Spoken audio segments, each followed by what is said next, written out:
Right, so hello and welcome back to Books and Things, and welcome to another video, and today I'm here to introduce you to Martin Chuzzlewit by Charles Dickens.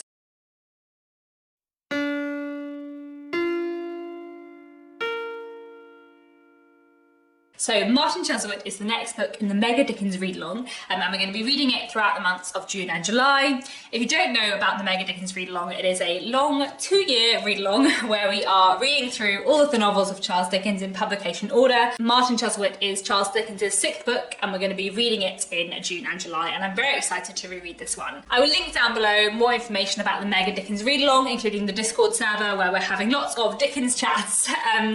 There is no sort of read-along schedule within the months of June and July. The idea is just to start Martin Chuzzlewit whenever you like during June and July, finish it whenever you like, chat about it on Discord as you will, and at some point towards the end of July I will have a video up all about Martin Chuzzlewit and my thoughts on it. So what is Martin Chuzzlewit about?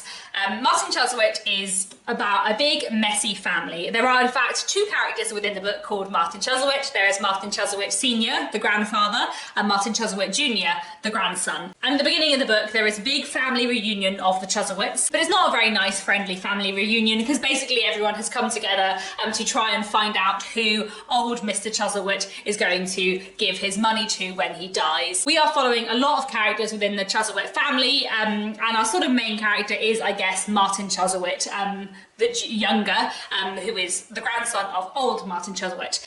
And Martin Chuzzlewit is a young, arrogant, rather irritating young man who is engaged to Mary, his grandfather's nurse, and he becomes at the beginning of the book an assistant architect, I guess, to his distant cousin Mr. Pecksniff. And working at Mr. Pecksniff he meets various other characters and sort of tensions come between him and Mr. Pecksniff, and somehow we end up with many different plots and many different subplots, including a trip to the USA and many other things. So I'm really excited to reread Martin Chuzzlewit. I have read it several times before, I think probably 3 or 4 times before, but I'm not 100% certain.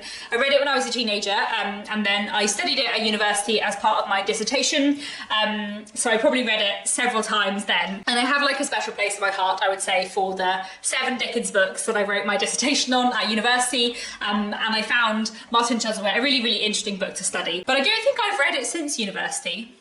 I might be wrong about that, but if I haven't read it since university, then it has been a good 9 years since I read Martin Chuzzlewit last, so I'm very excited to reread it because it's one I did know very well in the past, but it has actually been quite a while since I read it. I'm going to be not reading this physical edition, but listening to it on audiobook, and the audiobook I'm going to be listening to is the audiobook on Audible, narrated by Derek Jacobi, which will be wonderful. Derek Jacobi is a fantastic actor and a really good voice actor, so I'm really excited to listen to the audiobook narrated by him. So to get you interested in Martin Chuzzlewit, I have for you 6 reasons why you should read Martin Chuzzlewit. Previously, I think I have had 5 reasons for every book in the mega Dickens Readalong, but I think maybe from now on we'll start getting like more reasons. I feel like by the time we get to our mutual friend, I'm going to have like 20 reasons why I should read it, so I might as well start increasing it now. So 6 reasons why you should read Martin Chuzzlewit.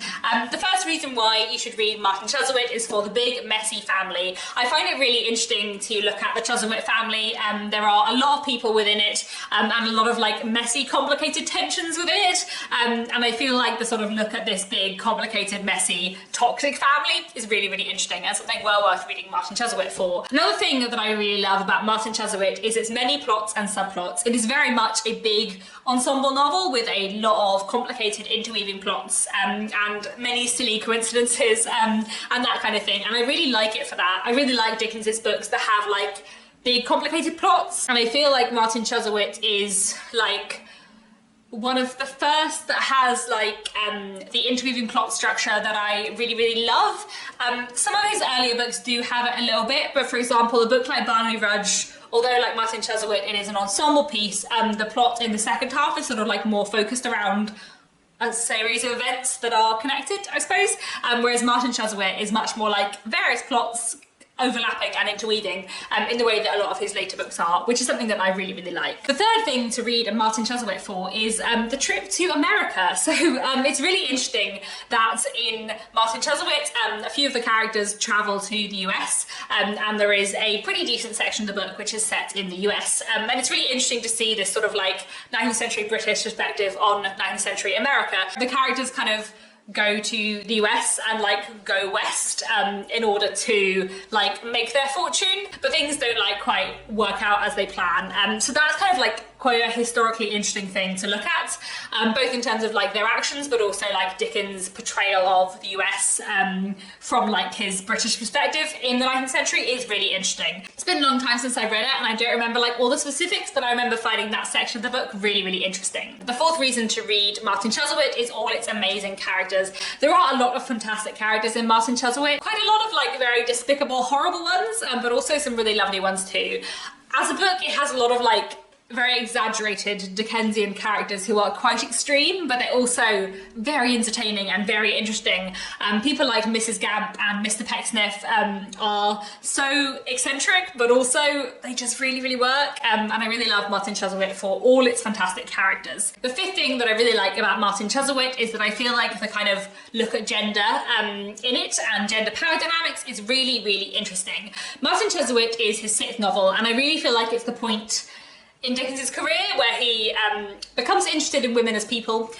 Does that seem fair? I'm not sure if that's quite fair, but I feel like that is slightly fair. I feel like in Dickens' early novels, the female characters tend to be side characters, they tend to not be very fully fledged, they tend to not be as developed or as interesting as the male characters. But I feel like from Martin Chuzzlewit onwards is the point where Dickens becomes more interested in sort of the position of women within Victorian society, the sort of social position of women within Victorian society, the sort of power inequalities in marriage and things like that. It's not like at its height in Martin Chuzzlewit, and some of the female characters are still like quite disappointing. Mary Graham is not very interesting, but Mary Pecksniff and her plotline is really, really, really interesting and prefigures a lot of later plot lines that we see in Dickens's later books. I feel like Mary Pecksniff feels like a little bit of a pre-Bella Wilfer to me, Bella Wilfer being one of my favourite characters in Our Mutual Friend.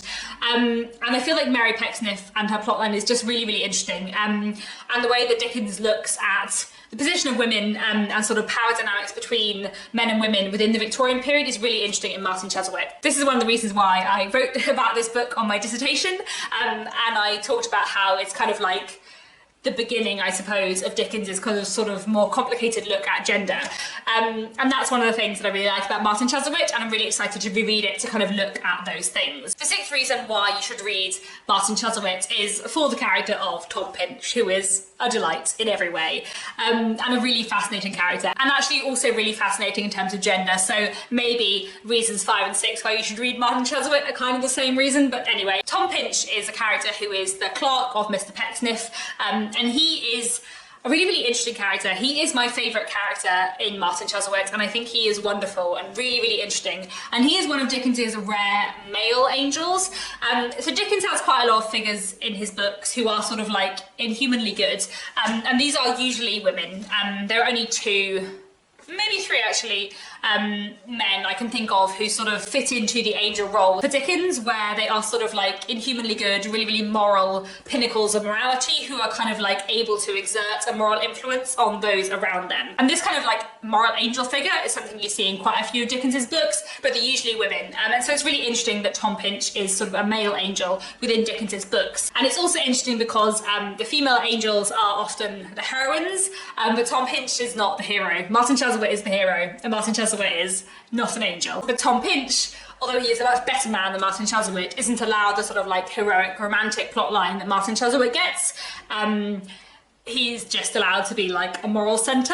So I find Tom Pinch both like a character that I love, but also like a fascinating character in terms of like Dickens's ideas about gender and morality, and like Victorian ideas about gender and morality. So he's very interesting, and yeah, you should read Martin Chuzzlewit for Tom Pinch. Okay, I think that's mostly what I wanted to say in my sort of brief introduction to Martin Chuzzlewit. I'm really excited to reread it and to meet Tom Pinch again, and I think it'll be great. So please do let me know down in the comments if you're joining in with Martin Chuzzlewit for the Mega Dickens Readalong. As I said before, you can join in with the Mega Dickens Readalong for just one book or many, whenever you like, but please do join for Martin Chuzzlewit if you would like to. I think it will be a really great read.